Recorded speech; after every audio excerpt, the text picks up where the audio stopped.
I want to thank Kent for the opportunity to address the group. My topic is George N. Barnard, as Kent says, photographer of Civil War Atlanta.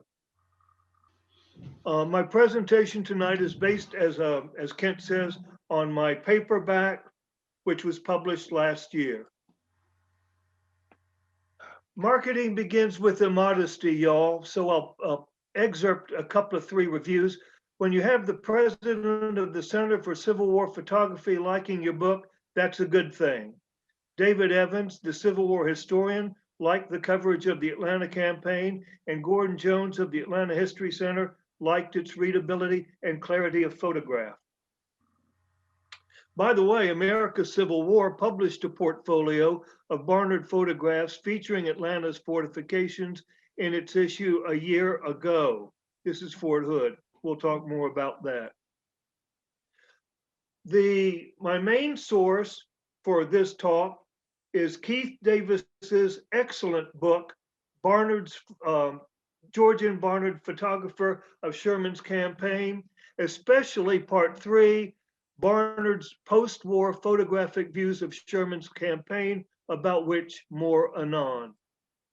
George Barnard himself, born in 1819 in Connecticut, was early on catching on to the daguerreotype early photography movement, actually had studios in New York in the mid 1850s, followed the medium in its development to collodion wet plate photography, took his darkroom on the road, and was such an established cameraman that he joined Matthew Brady's crew at the start of the war.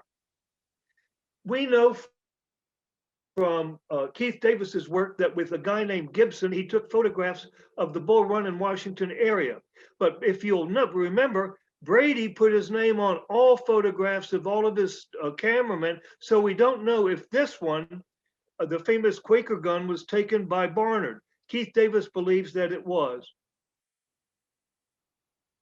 He was hired by the Union Army late in 1863 by Sherman's chief engineer, who wanted Barnard to photograph military-related sites in Nashville, Knoxville, and Chattanooga. For example, this famous book, View, was taken by Barnard, and Poe was very proud of his cameraman. As you see here in a letter from Poe in April of '64, he's sending his photographs around to brother officers. But let's step back and review the start of the Georgia campaign, May 5th to July 18th. When it started in early May, Johnston and the Confederates were outnumbered 2-1, although a month or so later, some 20,000, chiefly Polk's Corps from Mississippi, joined the Confederate Army and improved the odds for the Southerners. I hand drew this map to show Johnston's 9 retreats from Rocky Face Ridge, May 12th, across the river, July 9th, 10th. Johnston was holed up July 10th, 18th, when President Davis fired him. Sherman was approaching, and I drew this map to show the railroads. Sherman wanted to take Atlanta by cutting the railroads. The railroad east went to Augusta. The road northwest to Chattanooga was used by both armies as its supply line. The route southeast to Macon proved to be Johnston and Hood's supply line, especially after the road to Opelika and Montgomery was cut by Lovell Rousseau in mid-July. As I've already mentioned, with Sherman's army 5 miles from Atlanta, Davis relieved Joe Johnston and promoted Hood to Army command. Kent is fond of this. Those of you who've been to Atlanta and seen the cyclorama know that this is the place east of the city where the Confederates, chiefly Manigault's South Carolina Brigade, has overrun the Yankee line. They've temporarily taken control of those 20-pounder Parrots. the Federals are launching a counterattack that was led and organized by Black Jack Logan. And that's the famous red Troop Hurt House, a centerpiece of the cyclorama. The decisive event in the campaign was not Hood's 3 attacking battles, which were all repulsed, but was when Sherman managed to swing 6 of his 7 Army Corps south of Atlanta, and as you see, north of Jonesboro, elements of the 23rd and the 14th Corps cut the railroad between Rough and Ready and at Morrow. Hood knew about it by 5 p.m. August 31st and set plans to abandon the city the next night. This is from Gone with the Wind, y'all. It was filmed by Selznick in December of 1938. Among the first scenes, it was so early that even though he had booked Clark Gable, that's not Gable. It's a stand-in. He hadn't even yet booked Vivian Lee. That's a stand-in too. But Selznick had to burn all of the wooden buildings on the lot. They had been used in the film King Kong. He had to get rid of those buildings so he could start building Tara and 12 Oaks for the movie. As I say, Hood abandoned Atlanta during the night of September 1-2. Mayor James Calhoun, surrendered the city to the first Yankees ran into the next morning, September 2nd, about 11 a.m. Captain Poe, Sherman's engineer, ordered Barnard, come on down, bring your stuff and your guys. That was September 4th. Poe wanted Barnard to photograph Atlanta's fortifications, but as we'll see, he ended up doing a lot more than that. Barnard's earliest photos, according to Keith Davis, he went east of the city to where McPherson had been shot and killed.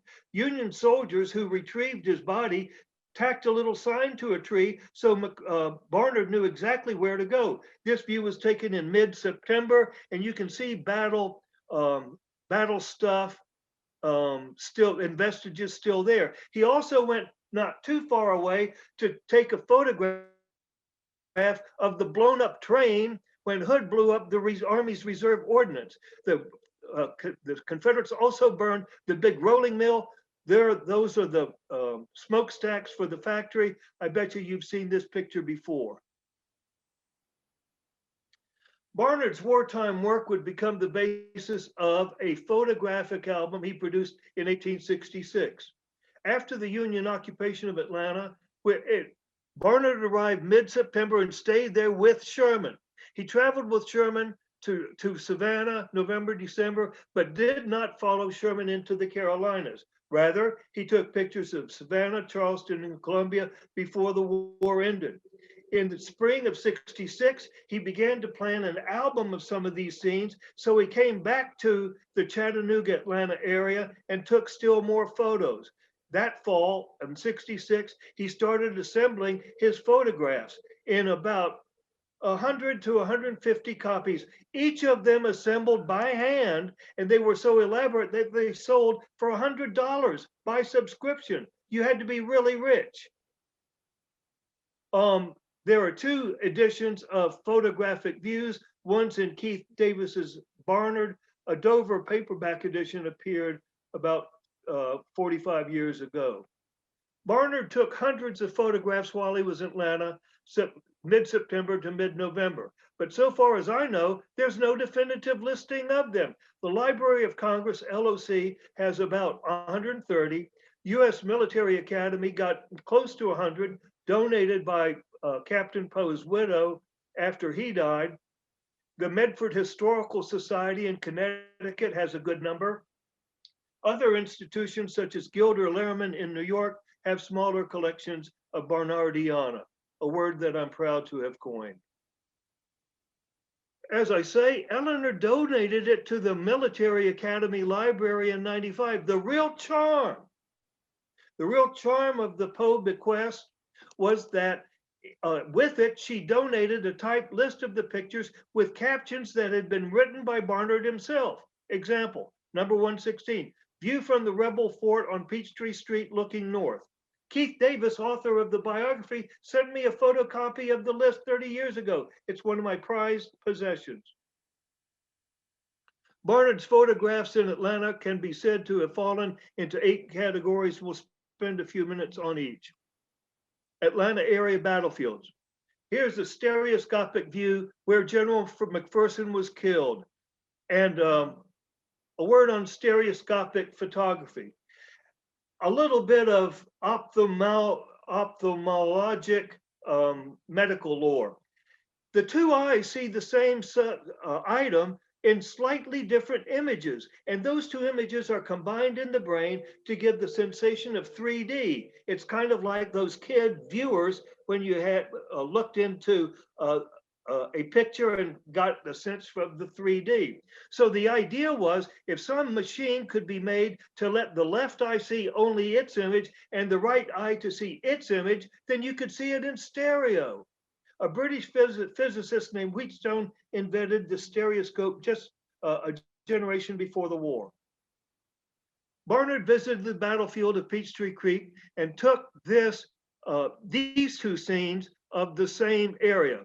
Bob Jenkins, author of the good book on Peachtree Creek, cites the site as north of today's Collier Road and west of the railroad.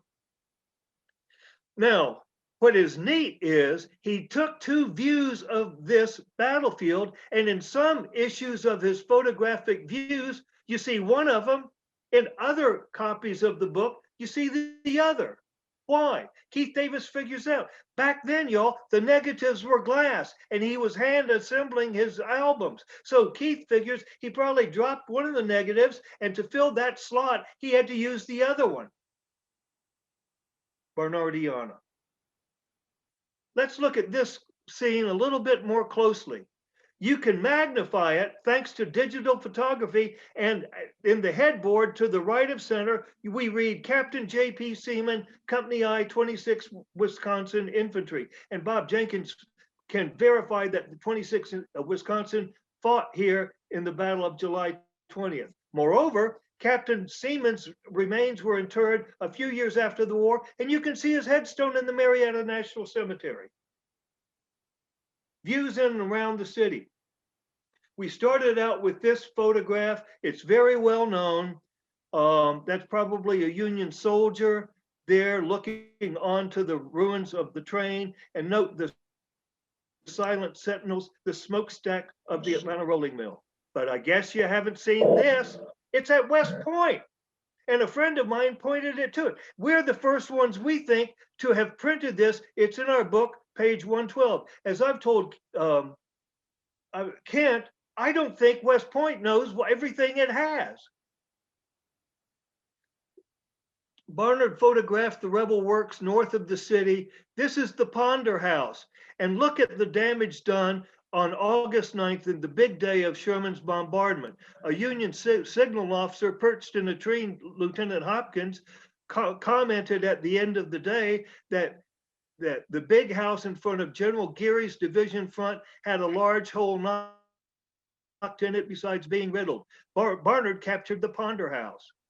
And note what I've got in the light blue. Every Library of Congress image is numbered, and in fact, usually the same image bears more than one LOC number. I also give you the PO list numbers on the typescript that donated now to the USMA. He also took a number of pictures downtown during the occupation, such as this site of the 2nd Massachusetts Volunteer Infantry. He took several views of it. This is looking northeast from Mitchell Street near Washington. That's then City Hall. It's the site of today, the state capitol. But note the fence post in the bottom left. Here it is magnified. We see that a handbill has been strapped around it, and on this side, all we can see is Ben of Sahadi give the Athenaeum. What we think is this advertises a concert at the Athenaeum, Atlanta's big auditorium, Monday, November 7th, benefiting Miss Hattie and Miss Sally. Stage names for Atlantan Rebecca Welch and her daughter. Well, they were trying to get out of town, and they were impecunious. So the 33rd Massachusetts band had them put on a play, and proceeds would help Rebecca and her daughter board the train and get out of town. Note it says, give the something. We think that that would have read last show, because the last federal train to have left Atlanta left on the morning of November 12th. And this concert was being given just 4 nights before that. Barnard was busy in the first days of November. Look at this. Oh, look at what's in the center of the photograph. What are those soldiers looking at? Barnard had set up his stereopticon, the viewing device that the soldiers would put in that stereo, that twin image photograph, and the soldiers would gather around it because they wanted to see 3D too. But let's look at the big train in front of the Atlanta Hotel, which, by the way, would not survive the fires of November 15th. Oh, first, here's the intelligencer office as photographed by Barnard. This would have been North Whitehall Street, right by the railroad. And you see there on the corner, more posters for Cobbler's Frolic, Athenaeum, Saturday, November 5th, Wentworth New American Hercules tonight, November 8th. So that shows 2 things. One, Barnard was working through the very week before Sherman left town, and the soldiers were having nightly entertainments a week before they would set fire to this area.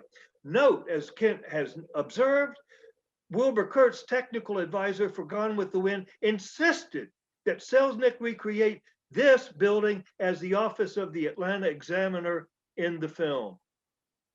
Let's focus on the train in the background. See the people?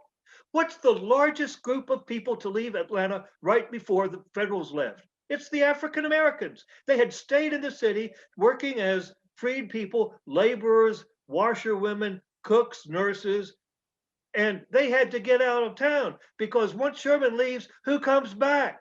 Massa. So Sherman let the freed people get on the train cars with their stuff, but the train cars themselves were being loaded with commissary and quartermaster gear that Sherman did not want to take to Savannah. Here's the view of the Masonic Hall and the Trout House. The Masonic Hall would survive the fires. The Trout House, the 3-story brick hotel, would go up in flames. But let's focus on the soldiers' cabin right before the Masonic Hall. We know that Yankees were not shy about dismantling the abandoned storefronts downtown and building their huts out of them, as you see there in this statement from Major Holmes. Barnard's photo shows how the Yankees tore down planks from the Macmillan, Fleming and Company, and White and Powers produce stores because the Yankees have the signage as walls of their cabin. This is looking north up Whitehall Street, across the railroad to the Georgia Railroad Bank Agency building. Note again that group in the right center, that's the group of soldiers looking at the stereopticon. So we know this photograph was taken that same day. But let's look at the group of soldiers along the sidewalk in the building in the left center. Here's one of them. He's sitting in front of Ripley's Crockery and China Emporium and Robert Crawford's slave market. But look closely, kids. It's a black man. He's in uniform, he's got a rifle, and he's reading a book. So what we think is that Barnard staged this photograph. Sherman had no USCT in his occupying force. So I think that Barnard gave this freedman a uniform, told him to sit down in front of the slave mart, read a book, and have your rifle by your side as an affirmation of the death of slavery. My friend Steve Berry, who teaches at the university, has written an entire essay on this photograph entitled What is more important, the book or the gun? In other words, what would a white Southerner feel more threatened by? A Negro who's reading a book or a Negro with a rifle? Both were against the law in the antebellum South. View of Alabama Street from the corner of Whitehall. Note in the lower left, once again, we've got posters that digitally we can magnify, and we see concerts and prank shows November 8th and November 10th. And Sherman was clearing out November 15th. Federal fortifications. When Sherman, after about a month or so after Atlanta fell, Hood left with his army into North Georgia, eventually heading into North Alabama, and as we know, Tennessee. Sherman trailed him with 5 of his 6 corps, but he left the 20th Corps in Atlanta. Sherman asked Captain Poe to build a smaller line of federal fortifications. This is Captain Poe's map, and you see those numbers are the numbers of the federal forts in the shorter inner line. Here's Federal Fort number 12 in the southwest suburbs of the city. He also photographed General Sherman in late September, because October 1, we know that Sherman wrote Ellen, hey, a few days ago, I sent you some photographs. Sherman was clearly dressed to the nines. Look, he's usually a careless dresser, but here he's got a nice uniform frock and a sash. But Sherman was most pleased with Duke, and he complimented Duke's posture and photographic demeanor in his letter to his wife. That same day, Barnard took a view of Sherman and 11 officers. I was able to name all of them, having examined the Poe papers in the Library of Congress. And here they are in stereo. Sherman is there with his arm on the breech of the gun. Poe's in there too. I mean, Barnard's in there too, I think. No, Poe, pardon me. Rebel Works. Barnard used this image in his photographic views of Sherman's campaign. He simply called it Rebel Works in front of Atlanta, Georgia, number 1. We know it's, of course, Fort Hood with the Ponder House off in the distance.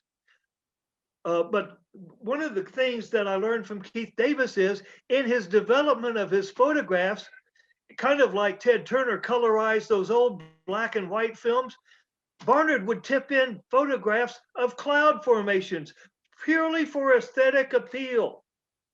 And you look through the album and you can see he uses the same shot of the clouds in other photographs. That cloud formation over the Ponder House, I saw, no. I saw the same photographic cloud formation as in the Etowah Bridge photo as I did downtown Atlanta.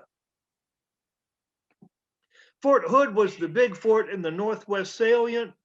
Barnard took a number of views of it, both inside and out. Note, that's the black developing tent, the portable developing tent of Barnard. And that wagon next to the fort, that's the wagon he used to haul his camera and developing equipment.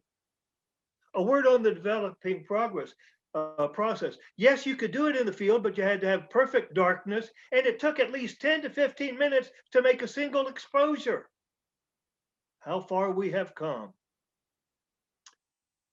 Barnard also took photographs of the Confederate fort on Peachtree Street. If you've been to Atlanta, you might have gone to the Cyclorama, you might have gone to the History Center, you might have gone to the Fox Theater on Peachtree Street. This Peachtree Street fort is where the Fox Theater presently is. That's Peachtree Road looking south. Now, with digital magnification, we can blow up the gun muzzle to see that this is a Union gun inspected by Thomas J. Rodman.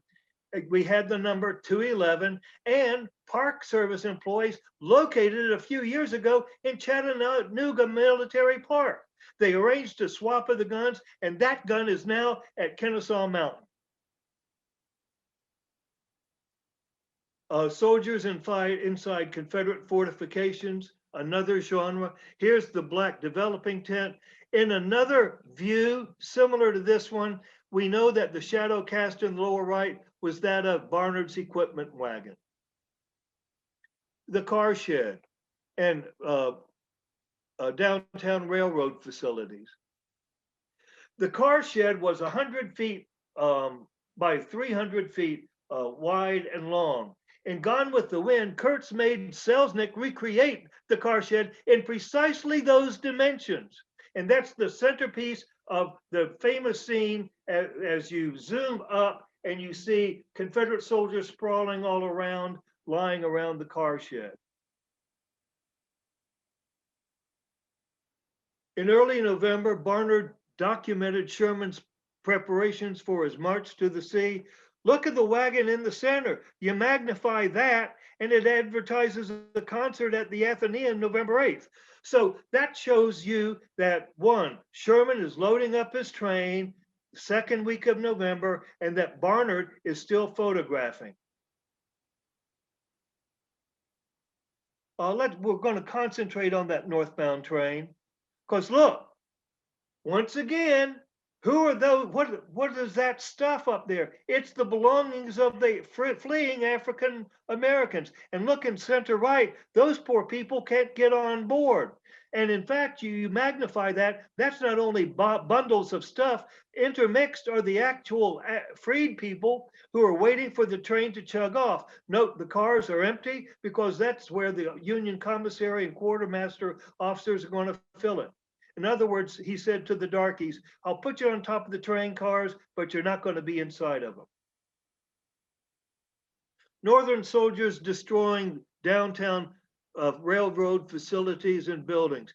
Only the privileged few knew that the city was going to be destroyed shortly before the Federals piled out. Barnard was available to take photographs as the Union engineers were smashing all the railroad facilities, the depots, the machine shops, factory chimneys. Note how many Library of Congress numbers this single image has. There's the Poe list too. Views of the car shed. On the morning of November 14th, the car shed was knocked down by two huge battering rams. Barnard took this afterward scene. And by the way, a lot of soldiers commented on it, as Corporal Reed did. He said it only took about 3 hours to knock the whole damn thing down. Barnard also documented the federal engineers' demolition of the Atlanta railroads. Not only were all the railroads in town taken up, but all the railroad line, probably about 75 miles from the Etowah River into the city, was destroyed as Sherman's 4 infantry corps were marching back from Northwest Georgia into the city, preparatory to heading out with the 20th Corps on November 16th. Now note, in this photograph, the car shed is down, but the concert hall is up. Well, that led me to think that if the car shed was knocked down on the morning of November 14th, this photograph was taken either November 14th or the morning of the 15th, because the concert hall in the background was destroyed in the fires of the afternoon and evening of the 15th. So I put that into my book, published in 2012. When I gave this talk, I had a guy come up afterward and said, Steve, you're not a shutterbug, are you? I said, no. He said, shadow dating.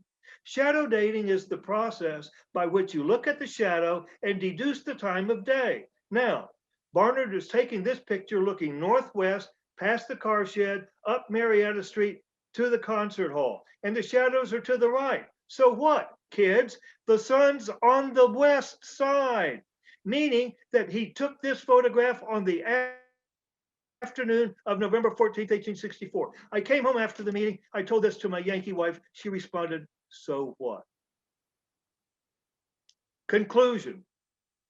Had it not been for George Barnard and Captain Orlando Poe, who brought him here, we would not have any photographic evidence of Sherman's occupation, the Confederate fortifications, Federals' destruction of Atlanta, and most importantly, what Civil War Atlanta even looked like.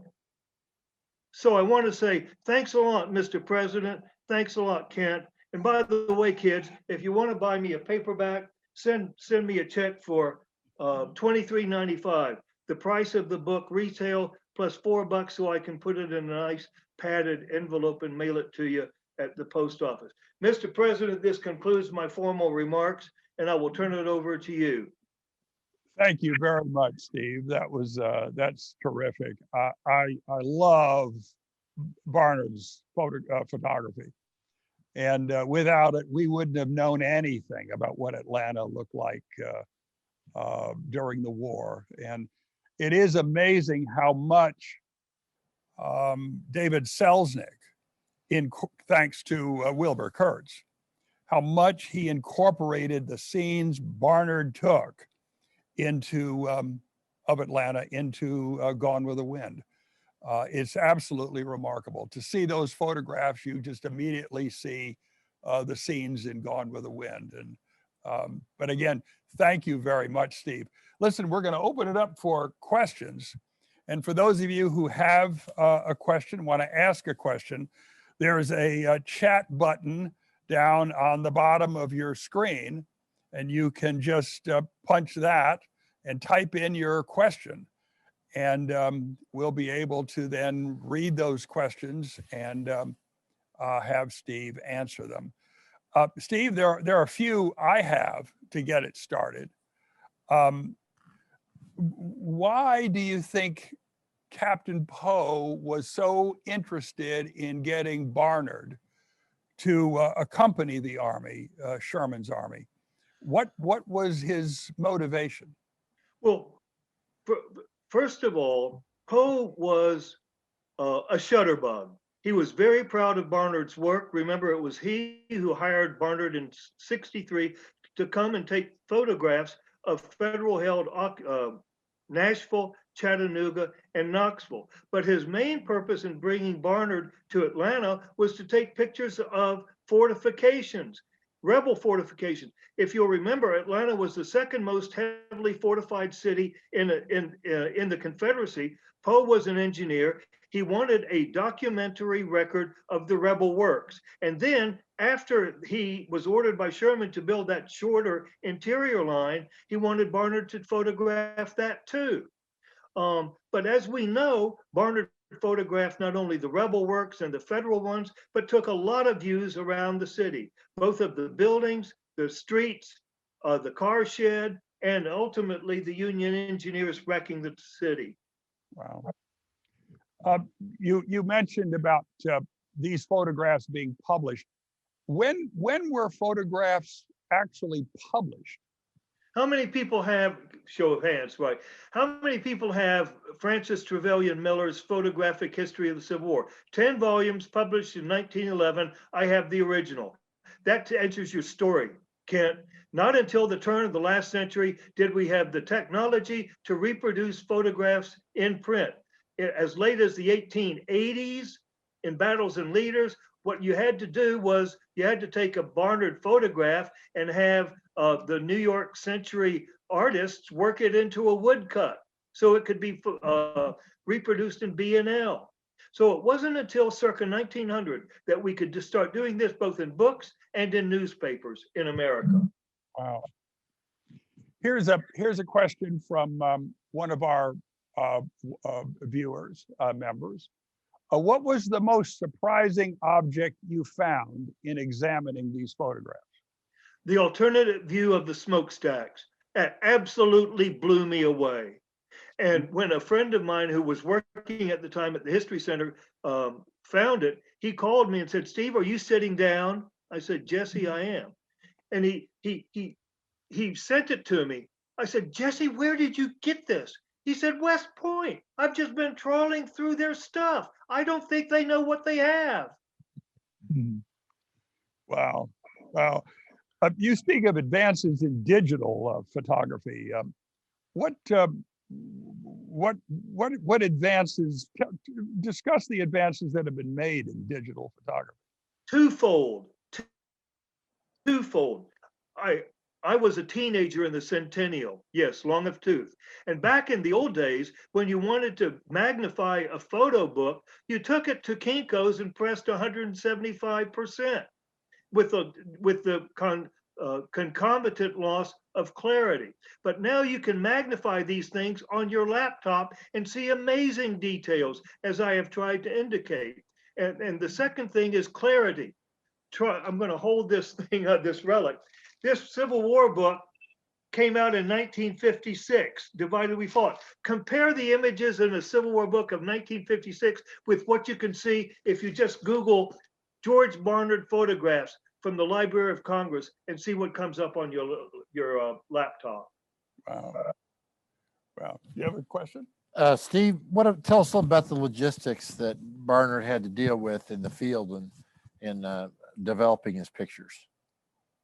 Well, you can see he got about, and with his portable wagon, his portable dark tent, he had to carry all of this stuff.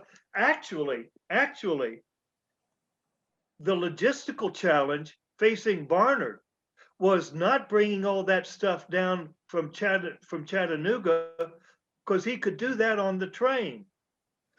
The real logistical challenge for Barnard was in transporting it in wagons from Atlanta to Savannah in the March to the Sea from November 16th to December 22nd, when Sherman holed up in front of Savannah. Remember, his plates are glass.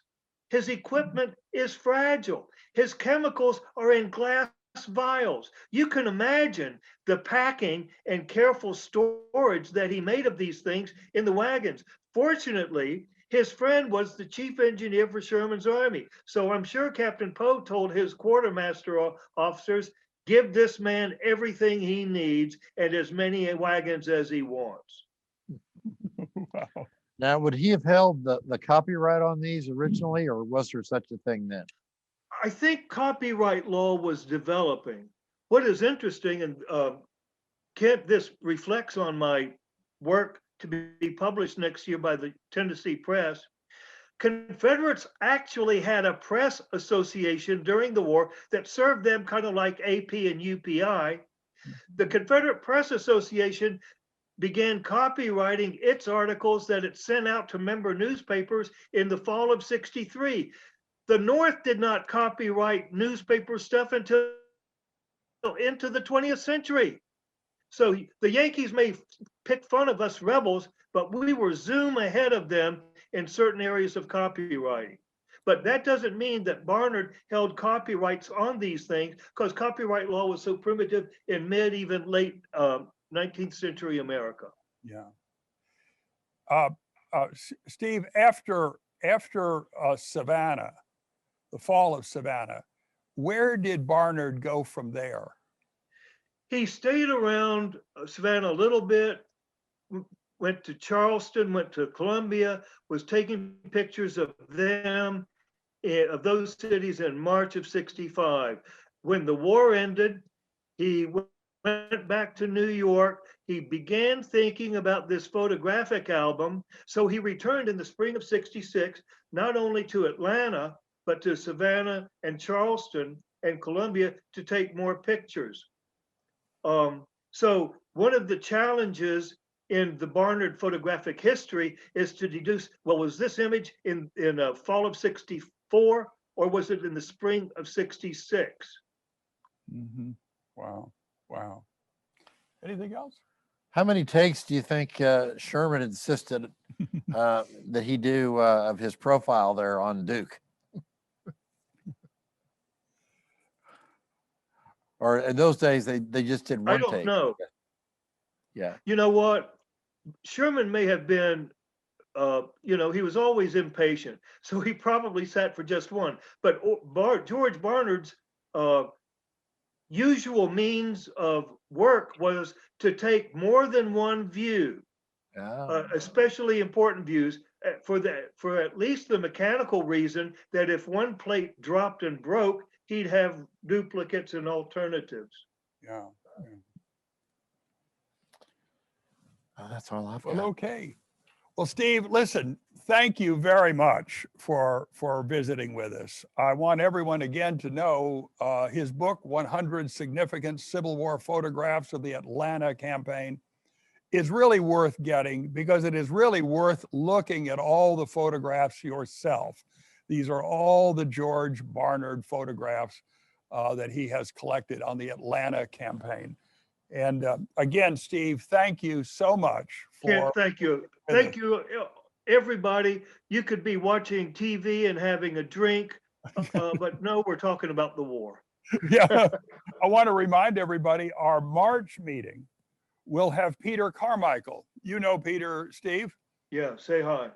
Peter will come to us from Gettysburg College. He's been with us before. And we'll see whether or not it is a Zoom meeting or it's one in person. We'll just have to see how that goes. I'm getting my first shot in Greenville, South Carolina tomorrow. Are you really? Oh, great. All right. All right. Yep. We'll have Steve's presentation up on the website probably next week. That's it. Right. Sorry about the technical difficulties, Yeah. but some things we just can't control, right, Kent? That's exactly right. We can't control a lot of that stuff. But anyway, listen, folks, everybody, thanks for joining us. We'll see you guys in March. Thank you, Kent. More later. Bye-bye. Okay. Bye-bye. Bye-bye.